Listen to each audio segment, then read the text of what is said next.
America's spiritual collapse? America's spiritual landscape is changing dramatically. We're witnessing a significant shift away from traditional faith and spirituality. This phenomenon is often referred to as a spiritual collapse. But what's driving this collapse? Is it simply a rejection of organized religion, or is there something more profound at play? Declining church attendance is one of the most visible symptoms of this spiritual decline. Many churches are struggling to fill their pews, and some are even closing their doors.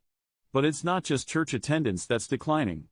Secularism is on the rise, with more and more Americans identifying as non-religious. This trend is particularly pronounced among younger generations. We're also seeing a perceived loss of moral compass.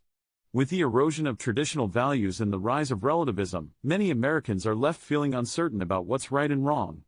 This sense of moral ambiguity can be disorienting and even frightening. The symptoms of spiritual decline are complex and multifaceted. Rise in social issues like depression, anxiety, and loneliness could all be linked to this decline. The interplay between these factors and the spiritual health of the nation is complex. So, what factors are contributing to this collapse? I believe that consumerism plays a significant role. We're constantly bombarded with messages telling us that happiness can be found in the latest gadget or luxury item. This can create a sense of emptiness and disconnection from what truly matters. Social media is another key factor. While social media has many benefits, it can also create a sense of isolation and disconnection from others. Political polarization is also having a profound impact on our spiritual lives. The increasing divisiveness in our culture can make it feel like we're more enemies than fellow human beings. Changes in traditional institutions are also worth exploring. The central thesis I'd like to propose is that these factors are leading to a spiritual collapse because they're eroding our sense of meaning and purpose. We're losing sight of what truly fulfills us as human beings.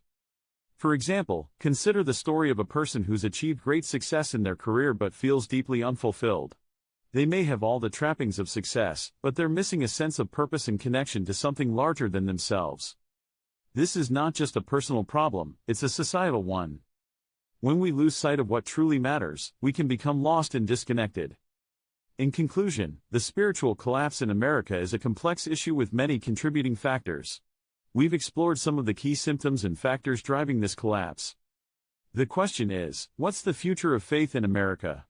Will we find a way to reclaim our spiritual heritage, or will we continue down a path of spiritual decline?